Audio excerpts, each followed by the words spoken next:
ٹھیک ہے. لیکن اور ساتھ میں یہ مومن عورتیں تھیں. تو 4 طرح کی کیٹیگریز ہے عورتوں کی. ان کو کہا جا رہا ہے کہ تم باقی 3 کی طرح سے نہیں ہو, ان کی طرح نہیں ہو. ان اتقیتن, اگر تم تقوی اختیار کرو, اگر تم تقوی اختیار کرنا چاہتی ہو, this is not an option. Basically کہا یہ جا رہا ہے کہ تقوی اختیار کرو. اگر تم تقوی اختیار کرنا چاہتی ہو, فلا تخضعن بالقول, تو اپنی آواز میں لوچ پیدا نہ کرو. فیطمع الذی فی قلبہ مرض, تو وہ شخص جس کے دل میں مرض ہے, صنف مخالف یا مرد جو ہے عورتوں کی طرف رجحان رکھتا ہے, وہ اس کے دل میں خرابی ہے, تو وہ تمہاری آواز میں جو لوچ ہے, جو کھنکھناہٹ ہے, جو ایک انداز ہے, ایک جو ناز اور انداز ہے, ایک جو سٹائل ہے بولنے کا, وہ اس بندے کی دل کے اندر جو خرابی ہے اس کو بڑھا نہ دے. وَقُلْنَا قَوْلًا مَعْرُوفًا, اور بات معروف طریقے سے کرو. اس سے ہمیں 2 باتیں پتہ چلتی ہیں. ایک تو یہ کہ نامحرم سے بات کرنا منع نہیں ہے, عورت کی آواز کا پردہ نہیں ہے. جسے بعض لوگوں نے اس آیت سے یہ بھی نتیجہ اخذ کیا کہ عورت کی آواز کا بھی پردہ ہے. عورت کی آواز کا اگر پردہ ہوتا تو اللہ سبحانہ و تعالیٰ یہ نہ کہتے وَقُلْنَا قَوْلًا مَعْرُوفًا. تو پردہ تو نہیں ہے, لیکن پابندی ضرور ہے, حد ضرور ہے.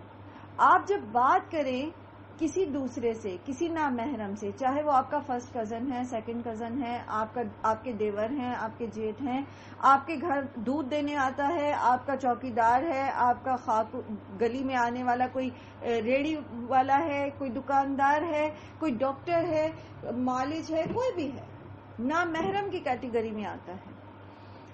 آپ اس سے جب بات کریں گی تو آپ کی بات کا انداز کیسا ہونا چاہیے.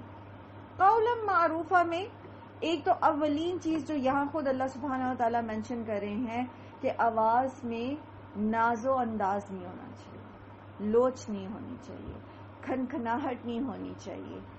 ٹھیک ہے. اور دوسری چیز اس کے اندر شامل ہو جاتی ہے سٹائل. بات کرتے ہوئے ادائیں, ہاتھ کا ہلانا, سر کا ہلانا, نظروں کا ہلانا, یہ نہیں ہونا چاہیے. قولا معروفہ. تیسری چیز اس میں یہ کہ جو الفاظ آپ استعمال کریں وہ ذو معنی نہ ہو. زائد از ضرورت بات نہیں ہونی چاہیے. آپ کے پاس ریڑھی والا, آپ نے اس سے سبزی خریدنی ہے, آپ کو منع نہیں کیا گیا کہ آپ اس سے سبزی نہیں خرید سکتے, لیکن جب آپ اس سے بات کریں گے تو پردے میں رہ کے بات کریں گے, اور صرف جو ضرورت کی بات ہے, ٹھیک ہے, جو آپ نے سبزی خریدنی ہے اس کے متعلق بات, اس میں بھاؤ تاؤ کرنے میں اور یہ اور وہ, اور جو اکثر دیکھنے میں آتی بھی ہیں کہ طریقہ ہوتا ہے عورتوں کا ریٹ کم کرانے کے لیے یا جس طرح سے بھی, تو بہرحال میں یہ نہیں کہہ رہی کہ ان کی نیت بری ہوتی ہے, لیکن ان کا انداز غلط ہوتا ہے. اللہ تعالیٰ یہ نہیں کہہ رہے کہ تم بری ہو, اللہ تعالیٰ یہ کہہ رہی ہیں کہ فَيَطْمَعَ الَّذِي فِي قَلْبِهِ مَرَضٌ, جس کے دل میں خرابی ہے. اور ایک بات یاد رکھیے, یہ بھی ضروری نہیں کہ ہر نامحرم دل میں خرابی لے کے چل رہا ہے, لیکن اللہ کے رسول صلی اللہ علیہ وآلہ وسلم نے بتا دیا کہ جہاں 2 نامحرم اکٹھے ہوتے ہیں, مرد اور عورت, تیسرا شیطان ہوتا ہے. دونوں کے دل میں خرابی نہ بھی ہو, شیطان ڈال دے گا. ان دونوں کے بیچ میں نہ ڈالے وہ, کسی تیسرے کو کچھ غلط پکچر دکھا دے گا. تو ان تمام خرابیوں سے بچنے کے لیے اللہ سبحانہ تعالیٰ نے آپ کو کچھ رولز بتا دیے. اللہ تعالیٰ نے یہ نہیں کہا کہ آپ خریداری نہیں کر سکتی, آپ باہر نہیں جا سکتی ضرورت کے لیے, یا پھر یہ کہ ضرورت ہے نہ آپ کسی نامحرم سے بات نہیں کر سکتی, ایسی کوئی پابندی نہیں. لیکن اللہ تعالیٰ نے یہ اصول ضرور بتا دیے کہ آپ کو بات کرنی ہے تو کیسے کرنی ہے. وَقَرْنَ فِي بُيُوتِكُنَّ وَلَا تَبَرَّجْنَ تَبَرُّجَ الْجَاهِلِيَّةِ الْأُولَى, اور قرار پکڑو اپنے گھروں میں, اور نہ تم اظہار زینت کرو, زینت کا اظہار کرنا پہلی دور کی جاہلیت کی طرح. گھروں میں ٹک کے رہو. قرن کا جو لفظ ہے اس سے 2 معنی لیے جاتے ہیں, یہ قرار سے بھی ہے اور وقار سے بھی ہے. یعنی اپنے گھر میں قرار پکڑو, سکون سے بیٹھو اور وقار سے رہو. جو ایک مومنہ عورت کا وقار ہے، جو اس کی رسپیکٹ ہے، اپنی اس رسپیکٹ کی، اس وقار کی حفاظت کرو.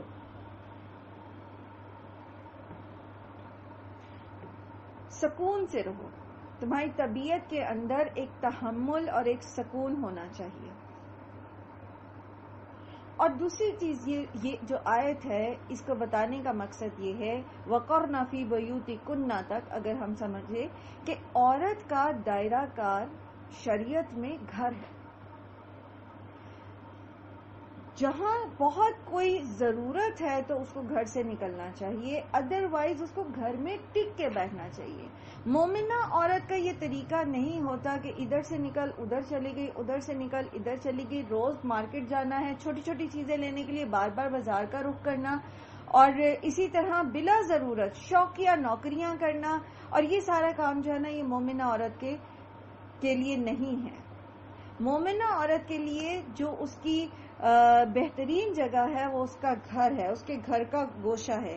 جیسے نبی صلی اللہ علیہ وآلہ وسلم سے خواتین نے عرض کیا کہ ساری فضیلت تو مرد لے گئے، وہ جہاد کرتے ہیں، وہ اللہ کی راہ میں بڑے بڑے کام کرتے ہیں، تو ہم کیا عمل کریں کہ ہمیں بھی مجاہدین کے برابر اجر مل سکے. تو اللہ کے رسول صلی اللہ علیہ وآلہ وسلم نے فرمایا جو تم میں سے گھر میں بیٹھے گی وہ مجاہدین کے عمل کو پا لے گی. تو مطلب کیا اس کا کہ مجاہد دل جمی کے ساتھ اسی وقت اللہ کی راہ میں لڑ سکتا ہے جب اس کو اپنے گھر کی طرف سے، اپنی بیوی کی طرف سے پورا اطمینان ہو کہ وہ گھر میں ٹک کے بیٹھنے والی ہے، وقار کے ساتھ رہنے والی ہے، قرار اور سکون کے ساتھ اپنی عزت کی اور اس کے گھر اور اس کے بچوں کی حفاظت کرنے والی ہے. تو عورت کو اللہ تعالیٰ نے یہ نہیں ہے کہ مردوں سے کم رکھا ہے. مرد باہر جاتے ہیں، کمائی کرتے ہیں، وہ بڑے بڑے دوسرے کام کرتے ہیں، تو اس کا یہ مطلب نہیں کہ عورت کا درجہ کم ہے، بلکہ دائرہ کار مختلف ہے. مرد کا دائرہ کار مختلف ہے، عورت کا دائرہ کار مختلف ہے. جہاں ہم نے ایک دوسرے کے دائرہ کار میں دخل دینے کی کوشش کی ہے وہیں سے فساد شروع ہو گیا. ٹھیک ہے. پوری کائنات کا نظام، اکثر میں کہتی ہوں کہ یہ جو اللہ سبحانہ تعالیٰ نے پوری کائنات بنائی ہے اس کے اندر جو اصول رکھا ہے وہ کیا ہے کہ ہر ایک اپنے اپنے دائرہ کار میں چل رہا ہے.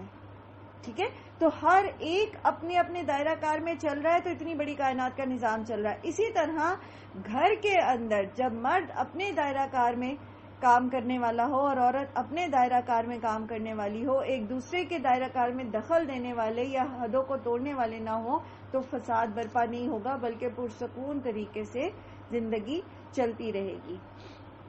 پھر اسی طرح آپ دیکھیے کہ نماز کے لیے بھی ویسے تو فرض نماز کے لیے عورتوں کو اجازت ہے کہ وہ مسجد میں جائیں، جا سکتی ہیں اگر وہ جانا چاہیں، جیسے اللہ کے رسول صلی اللہ علیہ وسلم نے فرمایا کہ اللہ کی بندیوں کو اللہ کے گھروں میں جانے سے نہ روکو.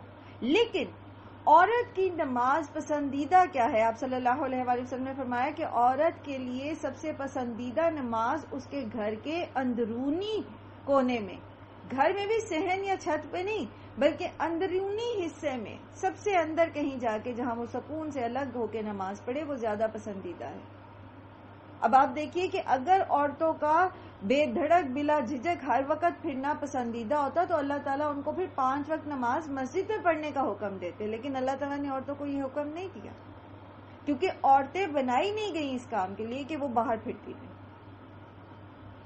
سمجھ میں آ رہی ہے بات؟ سادی سی ہے اور ہمارے بڑے بھی ہمیں کہتے ہیں تو ہمیں غصہ لگتا ہے. یا آج آپ اپنی جنریشن کو، نیکسٹ کمنگ جنریشن کو کہتے ہیں کہ عورتوں کا کام نہیں ہے کہ وہ جا کے دفتروں میں نوکریاں کرتی پھریں، تو وہ اس چیز کو برا مناتے ہیں. حالانکہ فائدہ اسی میں ہے کیونکہ یہ اللہ سبحانہ و تعالیٰ نے تخلیق کیا نا. الا یعلم من خلق، کیا وہی نہیں جانے گا جس نے پیدا کیا؟ وہی تو جانتا ہے اصل میں کہ کس کو کیا کرنا ہے، اس نے کس کام کے لیے کیا مخلوق تخلیق کی ہے. اس نے ہواؤں میں اڑنے کے لیے پرندے تخلیق کیے ہیں اور زمین پر چلنے کے لیے چوپائے. اگر چوپایا اڑنا چاہے گا اور پرندہ چوپائے کی طرح ہر وقت زمین پہ چلنا چاہے گا تو دونوں ہی نہیں کر پائیں گے. اللہ تعالیٰ کو بہتر پتا ہے اس نے عورت کو کس لیے بنایا. اسی لیے اللہ تعالیٰ فرما رہے ہیں وَقَرْنَ فِي بُيُوتِكُنَّ اور وَلَا تَبَرَّجْنَ تَبَرُّجَ الْجَاهِلِيَّةِ الْأُولَى، جاہلیت کا یہ جو لفظ ہے نا، یہ قرآن مجید میں 3 جگہ استعمال ہوا ہے. ایک سورہ آل عمران کی آیت نمبر 154 میں، جہاں اللہ تعالیٰ نے اللہ کی راہ میں لڑنے سے جی چرانے والوں کے متعلق فرمایا کہ اللہ کے بارے میں حق کے خلاف جاہلیت کیسے گمان رکھتے ہیں. ٹھیک ہے، یعنی حق کے اپوزٹ آیا جاہلیت، صحیح کے سچ کے اپوزٹ کیا ہے؟ جاہلیت. پھر دوسرا اللہ سبحانہ تعالیٰ نے فرمایا سورہ مائدہ آیت نمبر 50 میں کہ جہاں اللہ کے قانون کے بجائے کسی دوسرے قانون کے مطابق لوگ اپنے مقدمے کا فیصلہ کروائیں گے تو اللہ تعالیٰ نے فرمایا کہ کیا وہ جاہلیت کا فیصلہ چاہتے ہیں، یعنی اللہ کے احکامات کے اپوزٹ جاہلیت. پھر اسی طرح سورہ فتح آیت نمبر 26 میں اللہ تعالیٰ نے فرمایا، جہاں پر کفار مکہ کو کی اس حمیت کو اللہ تعالیٰ نے حمیت جاہلیت قرار دیا کہ جو نبی صلی اللہ علیہ وسلم اور مسلمانوں کو انہوں نے عمرہ کرنے سے روک دیا تھا. تو وجہ کوئی بھی نہیں تھی، صرف ان کی جو جاہلیت کی حمیت تھی وہ تھی. تو یہاں جاہلیت اسلام کے اپوزٹ آیا. تو جاہلیت کس کس چیز کے اپوزٹ آیا؟ حق کے اپوزٹ جاہلیت، پھر اسی طرح اسلام کے اپوزٹ جاہلیت، اور نمبر 3 اللہ کی بنائی ہوئی شریعت کے اپوزٹ جاہلیت. تو یہاں پر بھی پھر یہ ان تینوں معنوں میں جو ہے وہ مشتمل ہوگا کہ ان طریقوں کے اللہ کے احکامات کے خلاف، اسلام کے خلاف غیر اسلامی طریقوں کے ساتھ، پھر جہاں اللہ جو حق ہے، جو سچ ہے، جو صحیح بات بتا دی گئی وہ قرآن اور سنت، اس کے خلاف. کن طریقوں پر چلنا؟ جاہلیت کے طریقوں، جاہلوں کے طریقے پہ سمجھ لیجیے. ویسے تو جاہلیت الاولی، جیسے کہ پہلے اسلام سے پہلے کے دور میں عورتیں جو تھیں جو بن سنور کے نکلتی تھیں، اپنا حسن دکھاتے ہوئے باہر نکلتی تھیں، تو وہ بھی کیا تھا؟ دور جاہلیت، اسلام سے پہلے کا دور، اسلام کے اپوزٹ. جیسے کہ سورہ فتح کی آیت ابھی میں نے آپ کے سامنے رکھی کہ اسلام کے اپوزٹ جاہلیت ہے. ہمیں کیا بتایا جا رہا ہے کہ ایسی عورتوں کی طرح گھر سے باہر نہ نکلو جو اسلام پر نہیں ہے، جو اللہ کے احکامات پر عمل نہیں کرتی، اور جو حق اور سچ سامنے آ جانے کے باوجود، کتاب اور سنت سامنے آ جانے کے باوجود اس کے خلاف عمل کرتی ہیں. تو گھر میں ٹک کے بیٹھو، اپنی سج دھج دکھاتے ہوئے، بناؤ سنگھار دکھاتے ہوئے، ایک ناز و انداز کے ساتھ چلتے ہوئے گھروں سے باہر نہ نکلو. اب آج کے دور میں جو ہمارے ہاں طریقہ ہے اس کو دیکھتے ہیں، جلدی سے ذرا اس پہ ایک نظر ڈالتے ہیں. آپ بتائیں گے کہ ہم حق کے طریقے پر چلنے والے ہیں عام طور پر، یا تبرج الجاہلیہ پر چلنے والے ہیں؟ تبرج کا جو لفظ ہے نا، یہ برج سے نکلا ہے. برج کا مطلب ہوتا ہے نمایاں ہونا. ٹھیک ہے، برج الخلیفہ بھی آپ نے سنا، جو سیکنڈ ٹالسٹ بلڈنگ تھی دنیا کی، وہ کیوں اس کو برج کا نام دیا گیا؟ اونچی ہے، نمایاں ہے.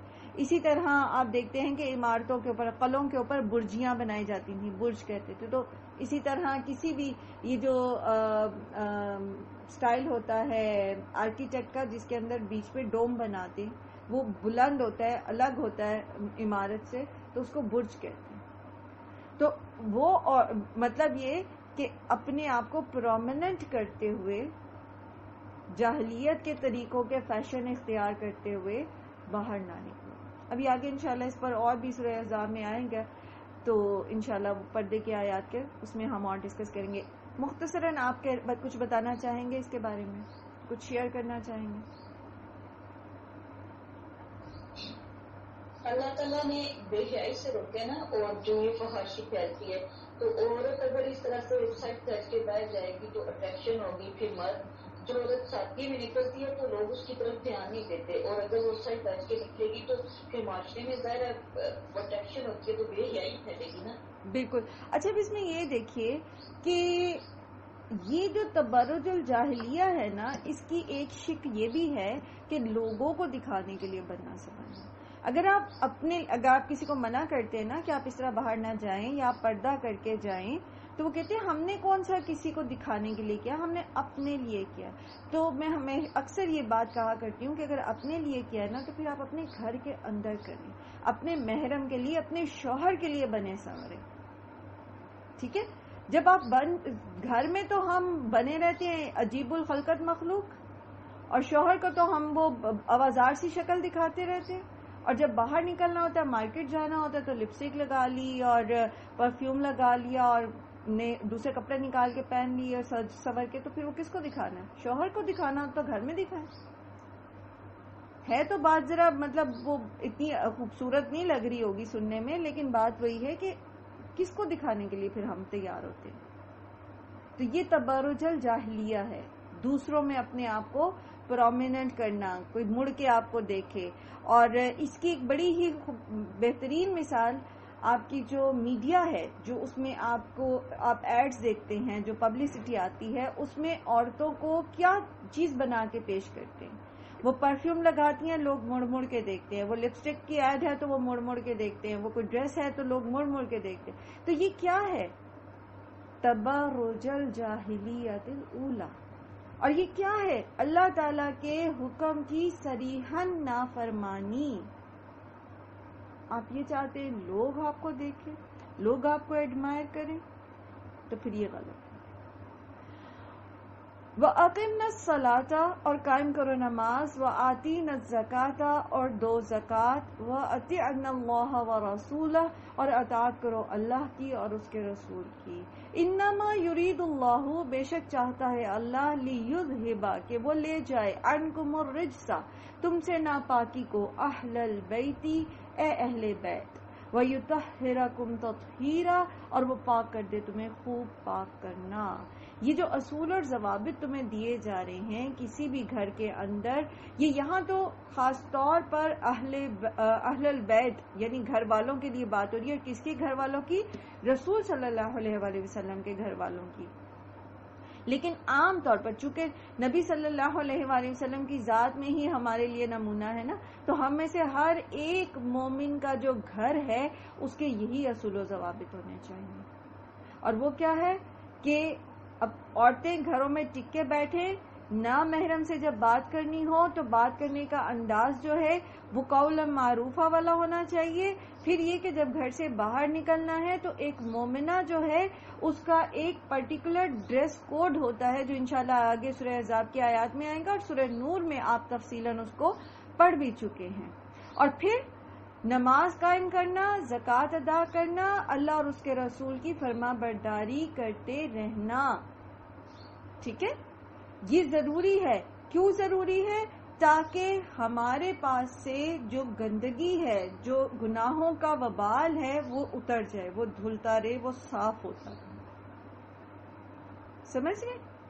اور یہاں پر جو اہل البیت کا لفظ استعمال ہوا، تو اس سے یہ بھی نتیجہ نکلتا ہے کہ آپ صلی اللہ علیہ وآلہ وسلم کے اہل بیت میں آپ صلی اللہ علیہ وآلہ وسلم کی ازواج بھی شامل ہیں. بعض لوگ یہ اس کو کہتے ہیں آیت تطہیر. آیت تطہیر کو لے کر وہ ایک صحیح حدیث ہے جس میں نبی صلی اللہ علیہ وآلہ وسلم نے ایک چادر میں حضرت علی، حضرت فاطمہ، حضرت حسن اور حسین رضی اللہ عنہم کو لے کر تو فرمایا کہ اے اللہ یہ میرے اہل بیت میں سے ہیں، تو ان سے گندگی کو دور کر دے اور ان کو پاک کر دے. تو اس کو وہ اس حدیث اور اس آیت تطہیر کو لے کر کہتے ہیں کہ اہل بیت میں صرف حضرت علی، حضرت فاطمہ، حضرت امام حسن اور حضرت امام حسین شامل ہیں. تو ایسا نہیں ہے. یہاں آپ دیکھ رہے ہیں کہ شروع میں کس کو مخاطب کیا اللہ سبحانہ وتعالیٰ نے؟ یا نساء النبی. اور وہی کنٹینیوٹی ہے، وہی سیکوینس چل رہا ہے، اور یہاں پر ان کو کہا جا رہا ہے اہل البیت.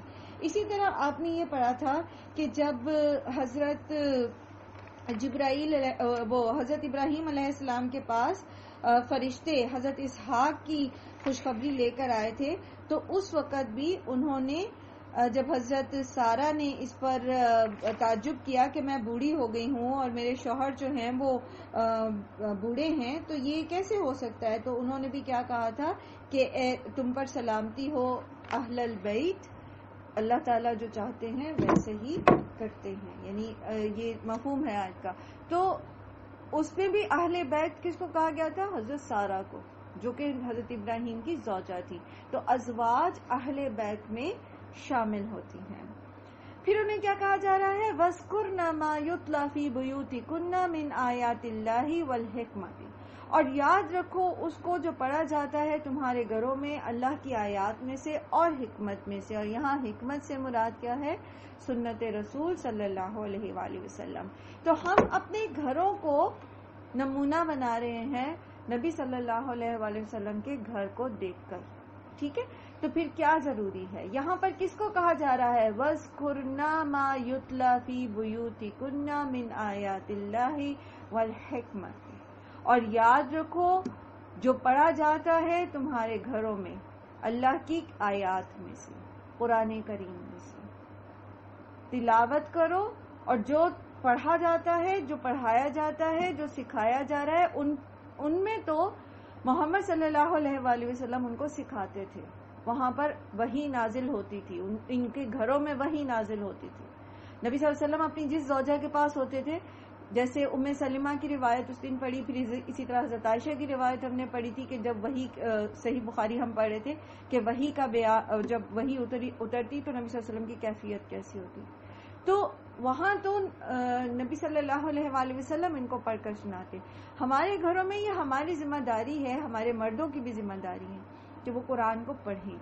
نہ صرف یہ کہ خود پڑھیں بلکہ اپنی بیویوں کے ساتھ اس کو ڈسکس کریں، اس کے اوپر غور و فکر کریں مل کر. اور پھر ازواج کا یہ کام ہے، بیویوں کا یہ کام ہے کہ وہ جو پڑھتی ہیں، جو پڑھائی گئی ہیں، اس کو پھر وہ ذہن میں رکھتے ہوئے اپنی اولاد کی تربیت میں اس کو شامل کریں. وہ گھر کتنا خوبصورت ہوتا ہوگا جس میں گھر کا مرد بیٹھ کے فجر کے بعد قرآن لے کے بیٹھے، بیوی پاس بیٹھی ہے، بچے پاس بیٹھے ہیں، اور کسی آیت کے اوپر غور و فکر کیا جا رہا ہے، تدبر کیا جا رہا ہے، سیکھا جا رہا ہے، سکھایا جا رہا ہے. اللہ تعالی ہم سب کے ازواج کو ایسا ہی باعمل اور باعلم بنائے، اور ہمارے گھروں کو ایسا ہی گہوارہ بنائے دین کا کہ یہاں سے وہ نسلیں نکلیں جو دین کو صحیح معنی میں سمجھنے والی ہوں، چلتے پھرتے قرآن کے نمونے ہوں. صرف دین کا علم حاصل کرنا ہی کافی نہیں ہوتا نا. وَاذْكُرْنَ مَا يُتْلَى، یاد رکھنا ضروری ہے. دین کو، علم کو، قرآن کو، اللہ کو ہر معاملے میں یاد رکھنا ضروری ہے. والحکمت، اور حکمت میں سے بھی، سنت رسول میں سے بھی. تو یہ دو کام جب تک ہم کریں گے نہیں، ہمارا گھر محمد صلی اللہ علیہ وسلم کے گھر جیسا بن نہیں سکتا. اللہ کی آیات کو یاد کرنا، یاد رکھنا، عمل کے وقت یاد رکھنا. کیا پڑھا تھا ہم نے، کیا اللہ تعالیٰ فرما رہے تھے، جب دودھ والا آیا مجھے کیسے دودھ لینا ہے، مجھے سبزی کیسے خریدنی ہے، میں مارکیٹ جا رہی ہوں، میں بچے کو اسکول چھوڑنے جا رہی ہوں، مجھے کس طرح باہر نکلنا ہے، مجھے گیٹ کیپر سے کیسے بات کرنی ہے، مجھے پرنسپل سے، میل پرنسپل سے کیسے بات کرنی ہے.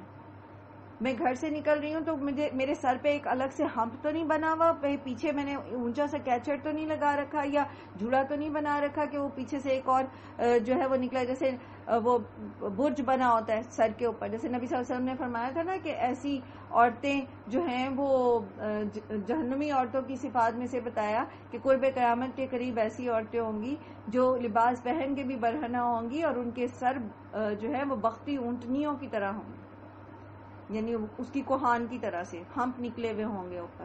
تو یہ یاد رکھنا ہے، میں نے یہ سیکھا ہے، مجھے یہ یاد رکھنا ہے. مجھے باہر نکلتے ہوئے پرفیوم نہیں لگانا ہے، مجھے باہر نکلتے ہوئے اپنے آپ کو سادہ رکھنا ہے، اپنے آپ کو کور کرنا ہے. اور پھر سنت سیکھنی بھی ہے، سکھانی بھی ہے، اور اس پر خود بھی عمل کرنا ہے اور اپنے بچوں کو بھی کرانا ہے. ان اللہ کان لطیفا خبیرا، بے شک اللہ تعالیٰ بہت باریک بین اور باخبر ہے. اللہ سبحانہ و تعالیٰ کے جتنے بھی احکامات ہیں نا، وہ اللہ سبحانہ و تعالیٰ کے اللطیف ہونے کے ساتھ ہیں. ہم جب آپس میں حسنہ پڑھتے ہیں تو آپ نے یہ دیکھا کہ اللہ سبحانہ و تعالیٰ کی صفات جو ہیں یہ انٹر کنیکٹڈ ہیں، آپس میں ایک دوسرے کے ساتھ ان کا کنیکشن ہے. تو اللہ سبحانہ و تعالیٰ الحکیم ہے اور اللطیف ہے اور الخبیر ہے. اللہ تعالیٰ نے اپنی حکمت کے ساتھ جو احکامات ہمیں دیے وہ اس باریک بینی کے ساتھ دیے کہ اس حکم کا کتنا، یہ کس حد تک اس کی ضرورت ہے. عورتوں کو گھر سے اگر آزادانہ آپ باہر نکلنے دیں گے اور جو مرضی وہ پہنے اور جو جس طرح مرضی وہ بولے تو وہ کس طرح کا فساد کریٹ کریں گے. اس کا نمونہ آپ یورپین جو ویسٹرن سوسائٹی ہے، اور ابھی بھی اللہ تعالی ہم پر رحم کریں، اور یہ جس طرح سے پینیٹریٹ کر رہی ہے یہ سویلائزیشن ہمارے معاشروں میں، آپ دیکھ سکتے ہیں اس کے فساد کتنے ہیں. اللہ تعالیٰ ہم سب کو اپنی پناہ میں رکھیں اور توفیق دیں کہ ہم اپنے معاشروں کو اس گند سے، اس رجس سے پاک کر سکیں. تو یہ جو احکامات ہیں اللہ سبحانہ تعالیٰ کی، بہت باریک بینی سے اللہ سبحانہ تعالیٰ نے بہت چھوٹے سے باریک سے لیول پر جا کر اس کے سارے جو اس کے مفسدات ہو سکتے تھے ان کو اس حکمت کے ساتھ اللہ تعالیٰ نے ہمیں یہ احکامات کیے ہیں. اسی لیے اللہ تعالیٰ فرماتے ہیں نا کہ جس نے پیدا کیا کیا وہی نہیں جانے گا. تو اس نے پیدا کیا نا، اسے پتا ہے کہ بہترین آؤٹ پٹ کس جگہ پر مل سکتی ہے. خبیرہ، اور وہ باخبر بھی ہے اس کے احکامات پر. ہم کس طرح سے عمل کر رہے ہیں، ہم کیا کر رہے ہیں، اس کو دیکھ بھی رہا ہے، وہ اس سے خوب باخبر ہے. الخبیر جو ہے وہ العلیم، السمیع اور البصیر کے مجموعے کے ساتھ ہے. یعنی اللہ تعالیٰ کو علم بھی ہے، وہ سن بھی رہے ہیں، وہ دیکھ بھی رہے ہیں، تو وہ باخبر ہیں. اب آگے کچھ کوالٹیز آ گئی. ہم سب چاہتے ہیں کہ ہمارے گھر اللہ کے رسول صلی اللہ علیہ وآلہ وسلم کے گھروں جیسے ہو جائیں. ہم نبی صلی اللہ علیہ وآلہ وسلم کی سنت پر، آپ صلی اللہ علیہ وآلہ وسلم کے طریقے پر، آپ صلی اللہ علیہ وآلہ وسلم کی کا جو اسوہ ہے اس کی طرح سے ہو جائیں. ہم سب اللہ کی بہترین بندے بن جائیں، ہم سب اللہ کے محبوب بندے بن جائیں، ہم قرآن کا مطلوب انسان بن جائیں. تو پھر کیا کریں؟ یہ صفات آ رہی ہیں، ساتھ ساتھ ہم دیکھتے جاتے ہیں کہ ہمارے اندر یہ پائی جاتی ہیں یا نہیں پائی جاتی ہیں. ان المسلمین والمسلمات، زیادہ تر قرآن کریم میں اللہ سبحانہ و تعالیٰ نے مذکر کا صیغہ استعمال کیا، اور زبان کا یہ اسلوب ہے کہ جہاں مذکر کا صیغہ جمع میں آتا ہے تو اس میں مؤنث شامل ہوتی ہے. ٹھیک ہے، عمومی طور پر شامل ہوتی ہے. کہیں اگر ایکسیپشنلی الگ سے بات کی گئی ہے تو وہ الگ ہے، لیکن یہاں بالخصوص اللہ سبحانہ و تعالیٰ نے مذکر اور مؤنث دونوں صیغے استعمال کیے، کیونکہ بات ہو رہی ہے گھروں کی، اور گھر میں شوہر اور بیوی دونوں میں یہ صفات ہونی چاہیے. جب دونوں میں یہ صفات ہوں گی تو پھر وہ گھر بہترین نمونہ ہوگا جنت کا. جنت کے گھروں میں جس طرح کی پاکیزگی اور جس طرح کا ایمان اور جس طرح کی اللہ کی فرما بردار لوگ ہوں گے نا، اسی طرح کا وہ نمونہ گھر پہ آپ کا دنیا میں بن جائے گا. تو ان المسلمین والمسلمات، بے شک مسلمان مرد اور مسلمان عورتیں. مسلمان کون ہے؟ وہ جو کہتا ہے لا الہ الا اللہ. ٹھیک ہے، جو کہتا ہے لا الہ الا اللہ محمد رسول اللہ، اللہ کے سوا کوئی معبود نہیں اور محمد صلی اللہ علیہ وسلم اس کے رسول ہیں. اگر تو مسلم کا لفظ اکیلے آتا ہے تو ایمان اس میں داخل ہوتا ہے، لیکن یہاں اللہ سبحانہ تعالیٰ نے والمؤمنین والمؤمنات الگ سے کہا. جہاں ایمان کا لفظ الگ سے آ جاتا ہے تو اس کا مطلب ہے کہ اسلام اور ایمان دو الگ چیزیں ہیں. جیسا سورہ حجرات میں اللہ تعالیٰ فرماتے ہیں نا، جب اعرابیوں نے کہا کہ ہم ایمان لے آئے تو اللہ سبحانہ تعالیٰ کہتے ہیں کہ وقالت الاعراب آمنا، اور کہا اعراب نے یعنی بدوؤں نے کہ ہم ایمان لے آئے. قل، آپ ان سے کہہ دیجئے لم تؤمنوا، تم ایمان نہیں لائے، ولیکن قولوا اسلمنا، بلکہ تم یہ کہہ دو کہ ہم نے اسلام قبول کر لیا. ولما يدخل الایمان فی قلوبکم، اور ابھی جبکہ ایمان تمہارے دلوں میں داخل نہیں ہوا. تو اسلام فرسٹ اسٹیپ ہے. when you say، اسی لیے کہتے ہیں نا کہ بائی برتھ جب ہم مسلمان ہیں، ہم ایک مسلمان گھر میں پیدا ہو گئے، ہمیں بتا دیا گیا، بچپن میں سکھا دیا گیا کہ ایک اللہ ہے اور محمد صلی اللہ علیہ وسلم اللہ کے رسول ہیں اینڈ دیٹس اٹ. اور اس کے بعد نہ ہم نے کوئی اس پر اس کی حقانیت سکھائی گئی، نہ اس کے شعور دلایا گیا، نہ اس پر عمل کرنے کا شوق دلایا گیا، نہ ہم نے کوئی عمل کر کے دیا، تو پھر یاد رکھیے کہ وہ تمام پریویلیجز جو مومنوں کو ملنی ہے وہ بائی برتھ مسلمز کے لیے نہیں ہیں. ٹھیک ہے، کل بھی غالباً ہم یہ بات لاسٹ بھی کسی کلاس میں ہم کر رہے تھے، مجھے یاد نہیں کہ میں کس کلاس میں یہ بات کر رہی تھی. تو یہ جو ہے ایمان لانا، یہ کیا ہے؟ یہ اسلام سے اگلا درجہ ہے. اسی لیے اللہ سبحانہ تعالیٰ نے اس کو الگ سے کہا. نبی صلی اللہ علیہ وسلم نے فرمایا ذاق طعم الایمان من رضی باللہ ربا وبالاسلام دینا وبمحمد نبیا. اس نے ایمان کا مزہ چکھ لیا جو اللہ کے رب ہونے پر راضی ہو گیا، راضی ہو گیا اس بات پر کہ اسلام اس کا دین ہے، محمد صلی اللہ علیہ وسلم اس کے نبی ہیں. تو راضی ہونا ایک اور بات ہوتی ہے اور صرف کہہ دینا اور بات ہوتی ہے. تو دل سے اقرار، دل سے جو ہے اس کو تسلیم کرنا، زبان سے اقرار اور عمل سے ثبوت دیں گے تو پھر ہم مومن ہوں گے. تو والمؤمنین والمؤمنات. اور ایمان کیا ہے؟ ایک اور حدیث میں آتا ہے لا یؤمن احدکم حتی یکون ہواہ تبعا لما جئت بہ، کہ تم میں سے کوئی اس وقت تک مومن نہیں ہو سکتا یہاں تک کہ اس کی خواہش نفس اس چیز کی تابع ہو جائے جو میں لے کر آیا ہوں. یعنی نبی صلی اللہ علیہ وآلہ وسلم کے طریقے کے تابع جب تک آپ نہیں ہو جاتے، اللہ کی کتاب کے تابع نہیں ہو جاتے جب تک ہماری خواہش نفس، اس وقت تک ہم مومن نہیں ہو سکتے. اور جیسے سورہ نساء میں اللہ سبحانہ وتعالیٰ فرماتے کہ یا ایھا الذین آمنوا آمنوا باللہ ورسولہ. تو یہ کیا ہے؟ شعوری ایمان. صرف مسلمان گھر میں پیدا ہو جانا کافی نہیں ہے، قرآن کو سمجھ کے پڑھنا ضروری ہے، سمجھ کے پڑھ کے اس پر عمل کرنا ضروری ہے، تو پھر ہم مومن کی کیٹیگری میں داخل ہو جائیں گے. والقانتین والقانتات. اور فرما بردار مرد اور فرما بردار عورتیں. قانت کہتے ہیں جس کی فرما برداری میں دوام ہوتا ہے. ٹھیک ہے، سکون کے ساتھ ہمیشہ فرما برداری اطاعت گزاری کرتے رہنا.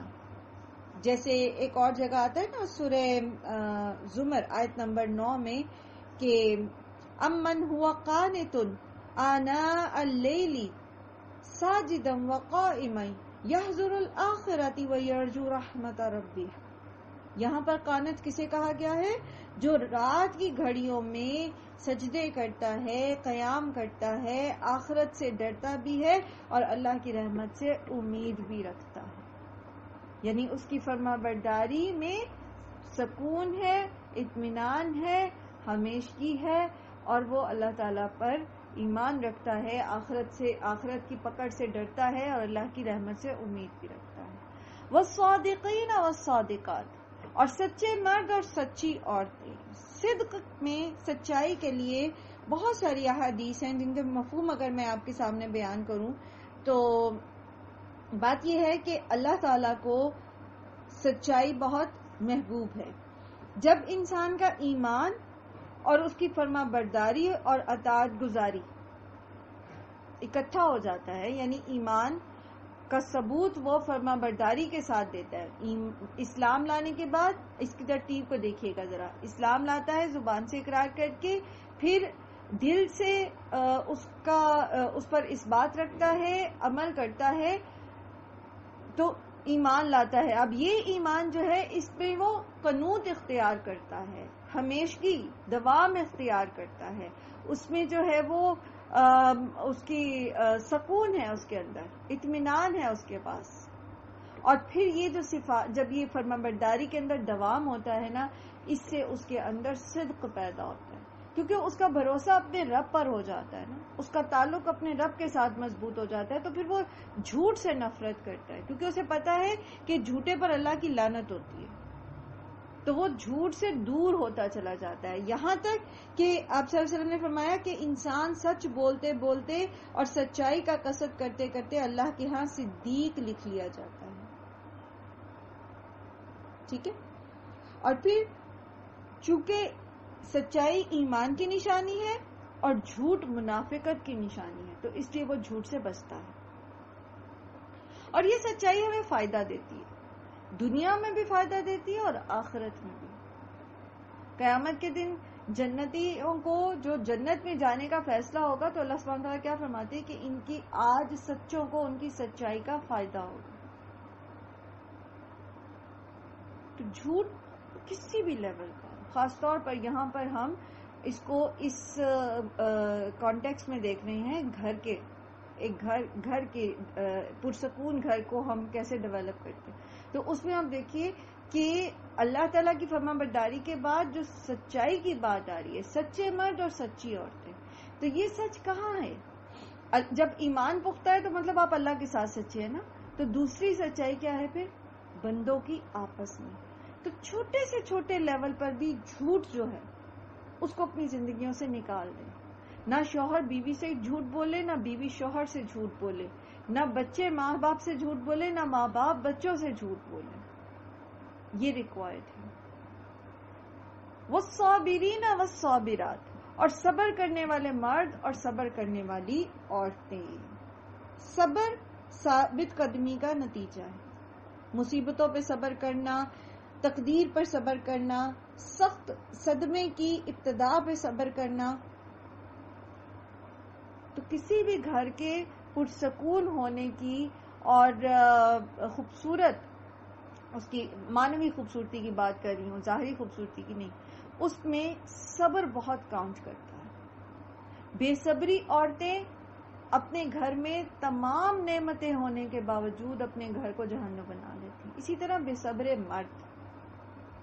تو مومن جو ہوتا ہے وہ صبر کرنے والا ہوتا ہے، مومنہ صبر کرنے والی ہوتی ہے.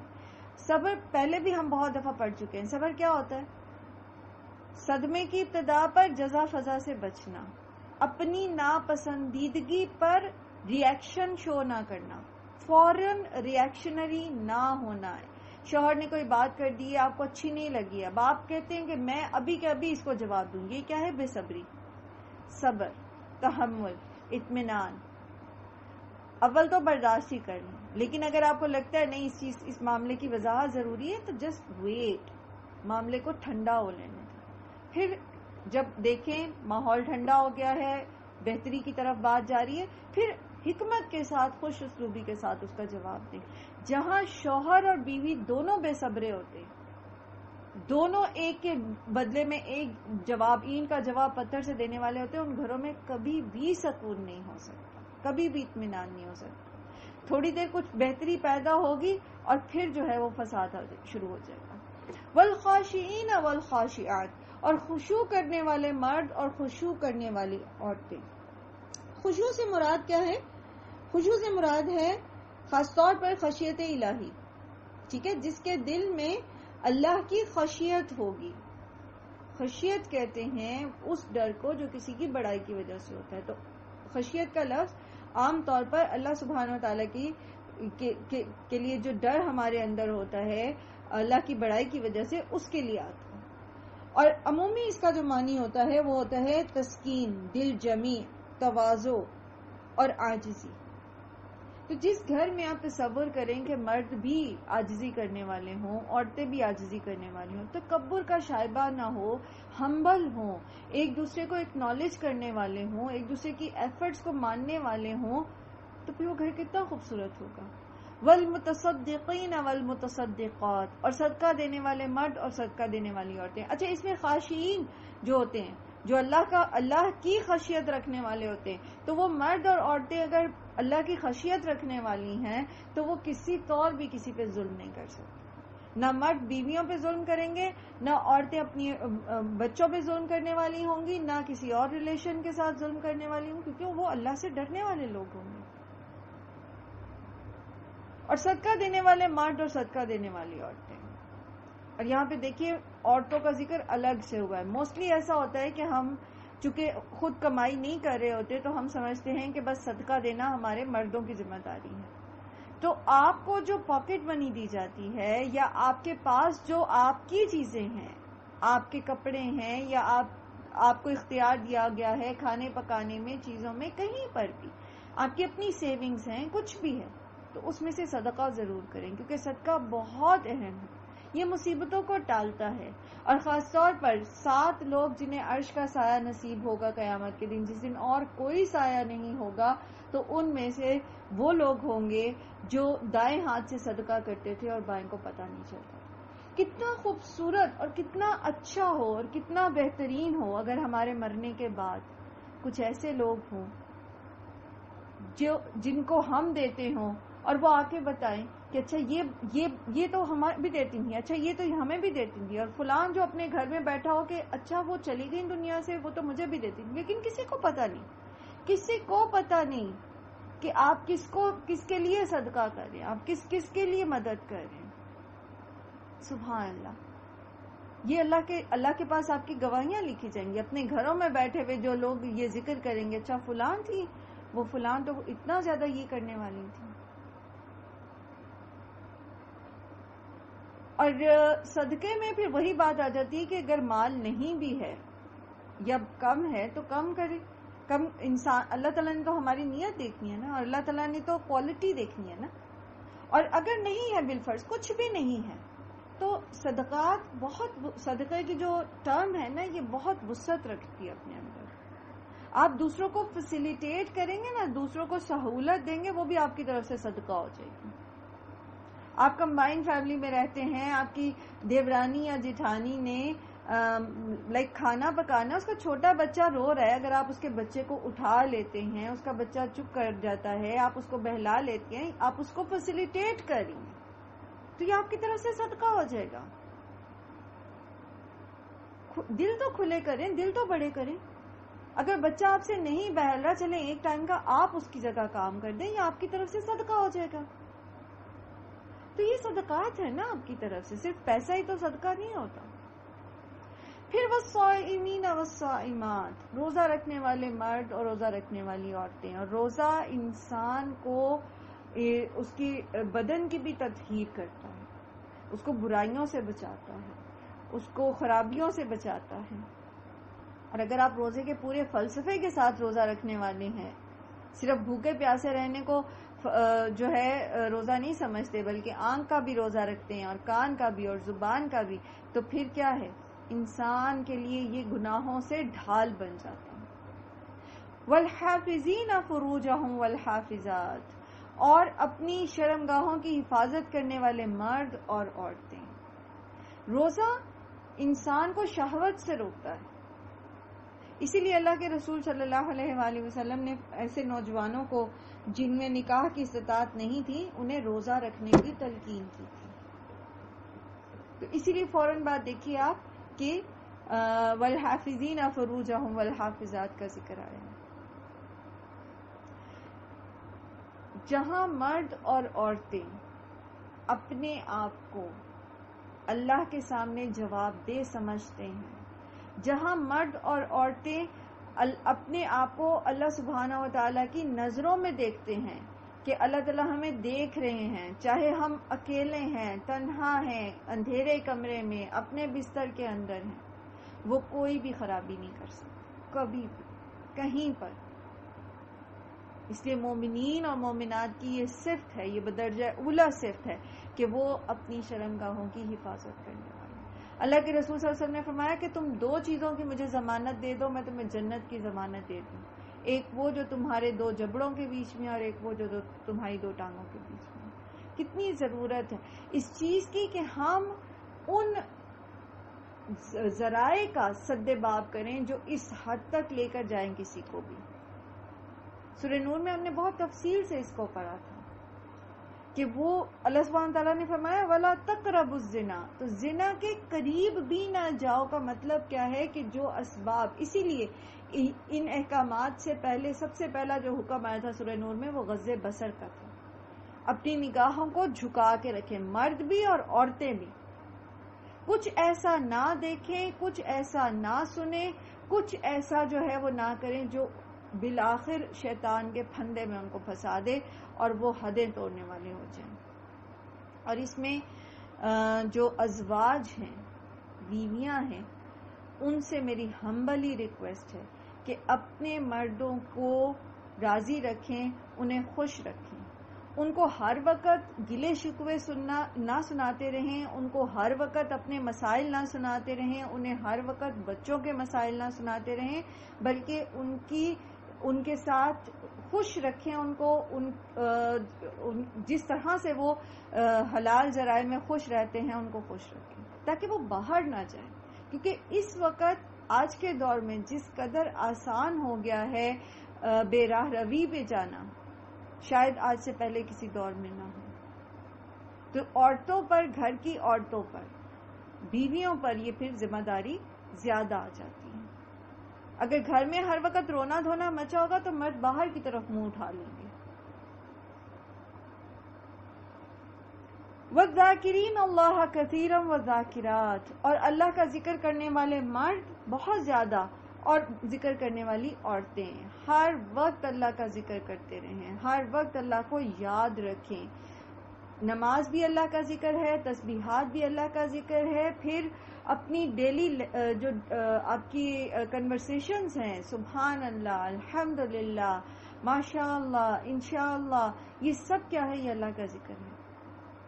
پھر قرآن پڑھنا اللہ کا ذکر ہے، قرآن سیکھنا سکھانا اللہ کا ذکر ہے. پھر اسی طرح ہر معاملے میں، ہر کام میں، اٹھتے بیٹھتے سوتے جاگتے 24 آورز میں جن معاملات میں ہمارا واسطہ پڑتا ہے ان سب میں اللہ کو یاد رکھنا، اللہ کے احکامات کو یاد رکھنا. جب یہ صفات پائی جاتی ہیں آپ کے اندر، اللہ سبحانہ وتعالیٰ فرماتے ہیں اعد اللہ لہم مغفرۃ واجرا عظیما، تیار کر رکھی ہے اللہ نے ان کے لیے مغفرت اور اجر بہت بڑا. سبحان اللہ. دنیا میں بھی آپ کا گھر، جیسا ابھی ہم نے ساتھ ساتھ ڈسکس کیا، دنیا میں بھی آپ کا گھر حیات طیبہ بن جائے گا. دیکھیں مال جو ہے نا وہ تو تقدیر کے مطابق ملنا ہے، رزق تقدیر کے مطابق ملنی، لیکن جو دل کا سکون ہے نا، جو حیات طیبہ ہے، جو اللہ کی رضا میں راضی رہنے کی صلاحیت ہے، یہ انسان کے اندر یہی صفات ہیں جو اس کو حیات طیبہ کے لیے کوالیفائی کرتی ہیں. تو دنیا میں بھی آپ کے لیے حیات طیبہ اور آخرت میں بھی آپ کے لیے مغفرت بھی اور اجر عظیم بھی. یو آر سرٹیفائڈ، آپ کو جنت دے دی جائے گی. آپ یہ کام کریں. اللہ تعالیٰ فرمانے اعد اللہ لہم مغفرۃ واجرا عظیما. ہم چاہتے ہیں نا ہم جنت میں جائیں. ہم میں سے ہر ایک آج اسی لیے اس کلاس میں موجود ہے کہ ہمارا دل چاہتا ہے کہ ہم جنت میں جائیں. ہمارا دل چاہتا ہے کہ ہمارے گھر جو ہیں وہ جنت کا نمونہ بن جائیں. تو پھر یہ کچھ چیزیں ہیں، دیکھ لیں. اور اس کے ساتھ آپ جو پہلے آلریڈی پڑھ چکے ہیں، آلموسٹ یہی ہے، مختلف طریقوں سے اللہ سبحانہ تعالیٰ نے سمجھائی ہیں. تو یہ سب کچھ کرنے والے بن جائیں اور کوشش کرنے والے بن جائیں. اس کے لیے کوشش کرنے والے بن جائیں اور اس کوشش کے ساتھ ساتھ اللہ سے دعائیں کریں. اللہ تعالیٰ مجھے صابر بنا. اگر بے صبری ہے نا مزاج میں تو اللہ تعالیٰ سے کہیں. اللہ کے رسول صلی اللہ علیہ وسلم نے فرمایا، ایک حدیث کا مفہوم ہے کہ جو صبر کرنا چاہتا ہے نا تو پھر اس کو اللہ تعالیٰ صبر دے دیتے.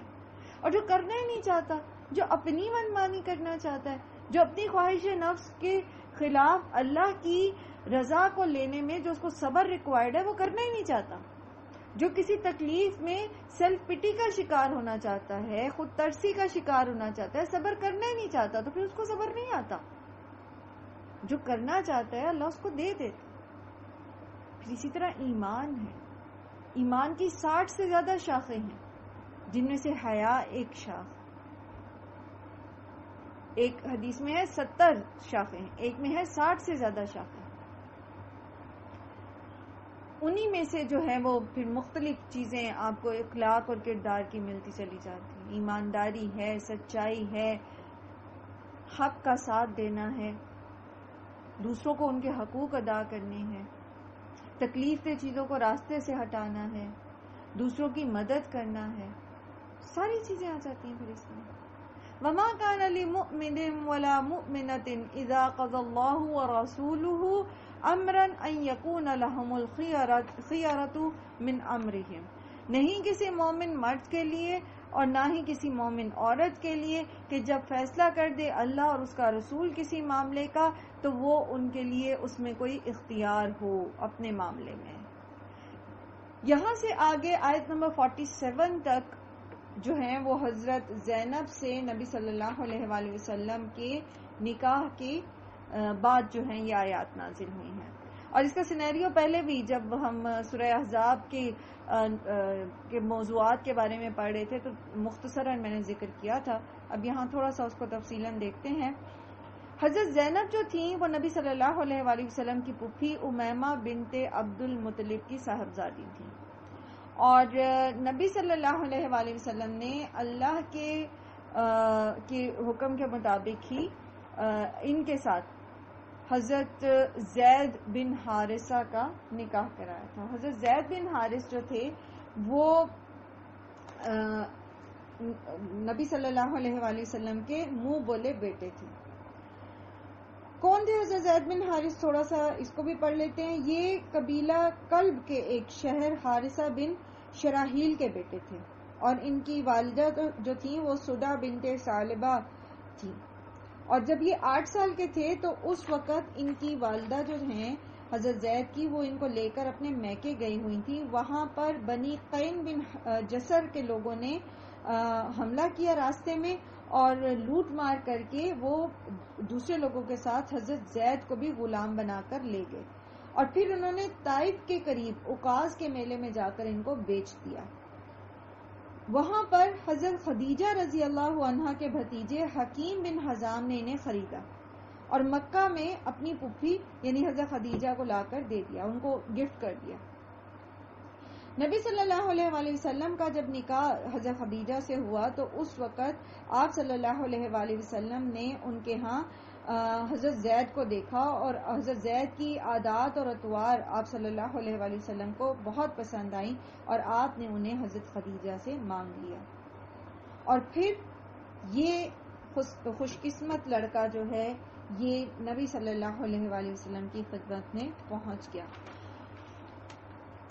حضرت زید کی عمر جب 15 سال کی تھی تو آپ کے باپ اور چچا کو پتا چلا کہ یہ مکہ میں ہیں، تو وہ آپ صلی اللہ علیہ وآلہ وسلم کے پاس آئے اور کہا کہ آپ جو بھی فدیہ چاہتے ہیں زید کی رہائی کے لیے وہ ہم آپ کو دے دیں گے. آپ صلی اللہ علیہ وسلم نے فرمایا کہ میں زید کو بلاتا ہوں اور اس کی مرضی پہ چھوڑتا ہوں کہ اگر وہ تمہارے ساتھ جانا چاہے یا میرے پاس رہنا چاہتا ہے. اگر وہ تمہارے ساتھ جانا چاہے گا تو میں کوئی بھی فدیہ نہ لوں گا اور اسے یوں ہی چھوڑ دوں گا، لیکن اگر وہ میرے پاس رہنا چاہے تو میں ایک ایسا آدمی نہیں ہوں کہ جو شخص میرے پاس رہنا چاہے میں اسے خواہ خواہ نکال دوں. تو آپ نے حضرت زید کی ثوابدید پر اس معاملے کو چھوڑ دیا.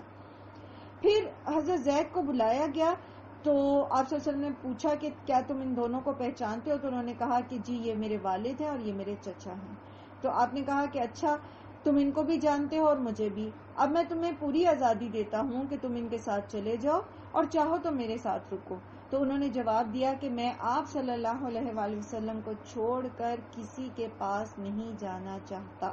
تو حضرت زید جو تھے وہ بخوشی نبی صلی اللہ علیہ وآلہ وسلم کے ساتھ انہوں نے رہنا پسند کیا.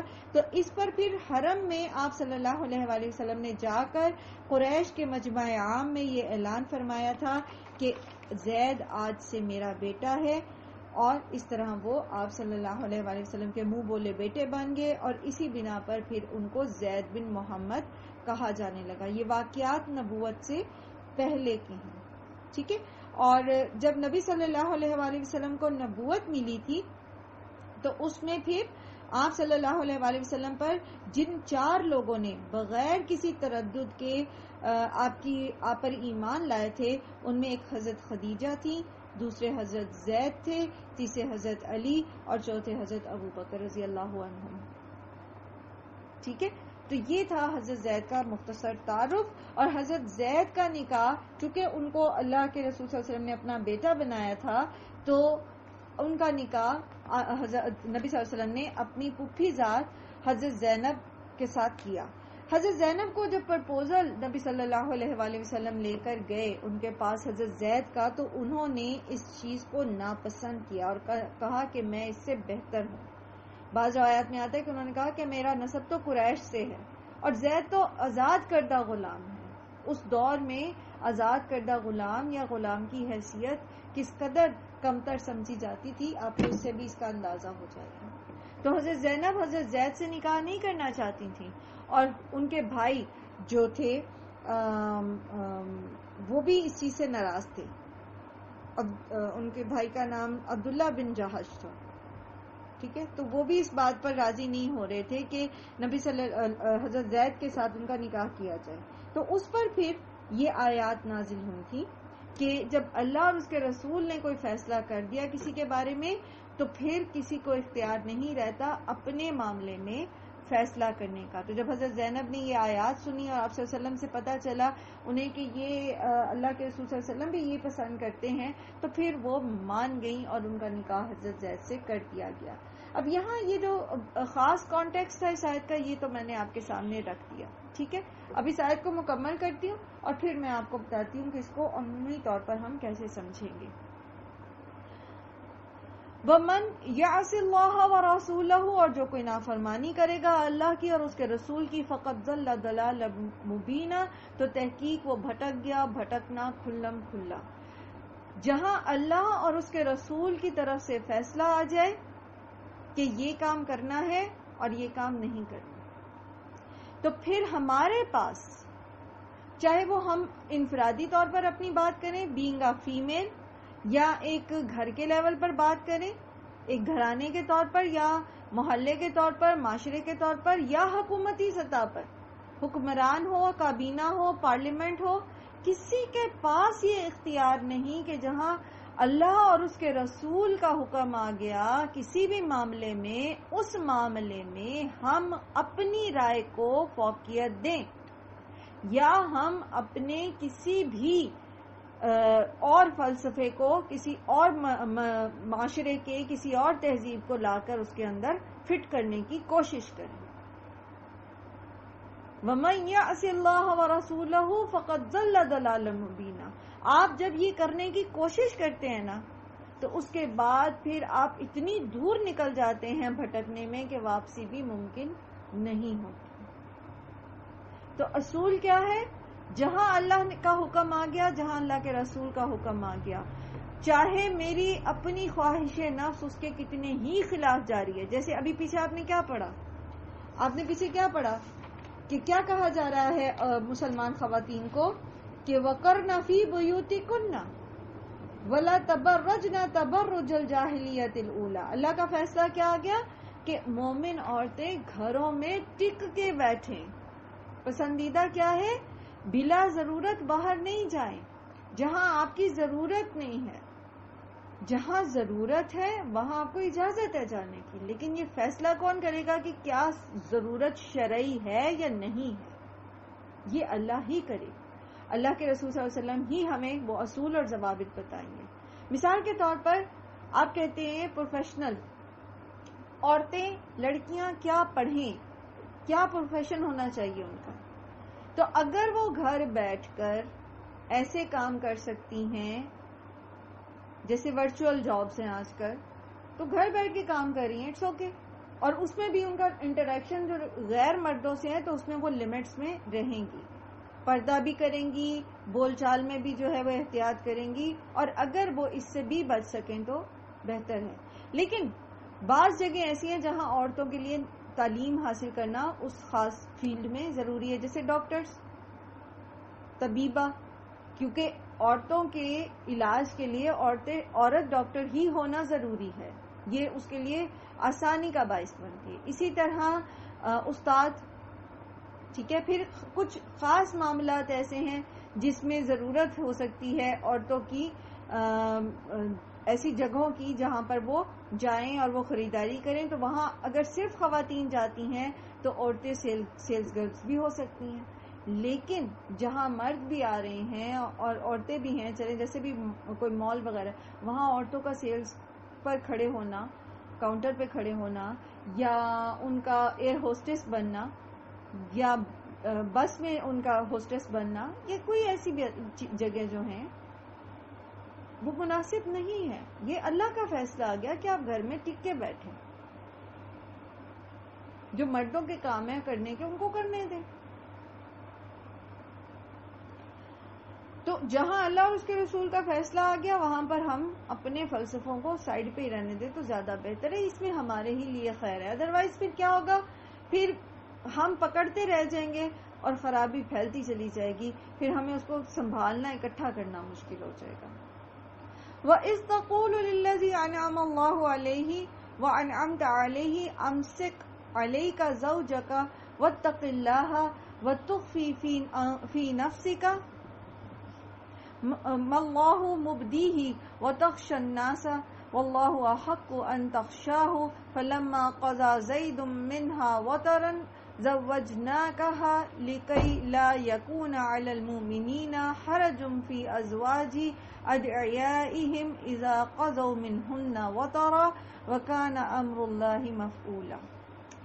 اچھا یہ آیت جو ہے اس کو انشاءاللہ پھر ہم کل ہی مکمل کریں گے، پڑھیں گے، کیونکہ یہ تھوڑی سی تفصیل طلب ہے اور آپ کی کلاس کا وقت جو ہے اب مکمل ہو گیا ہے. اللہ تعالیٰ ہم سب کو توفیق دیں کہ جو بھی ہم پڑھتے ہیں، سمجھتے ہیں، سیکھتے ہیں اس پر عمل بھی کریں اور اس میں اللہ تعالیٰ ہماری مدد کریں. اللہ تعالیٰ ہمارے حامی اور مددگار ہو جائیں کہ ہم جو کرنا چاہتے ہیں، اصلاح کرنا چاہتے ہیں اپنے گھروں میں، اپنے اطوار میں، اپنے طریقوں میں، اللہ سبحانہ تعالیٰ اس میں ہمارے لیے آسانی کر دیں اور اللہ تعالیٰ اس میں ہمیں بہترین مددگار ملائے. ربنا ھب لنا من ازواجنا وذریاتنا قرۃ اعین وجعلنا للمتقین اماما.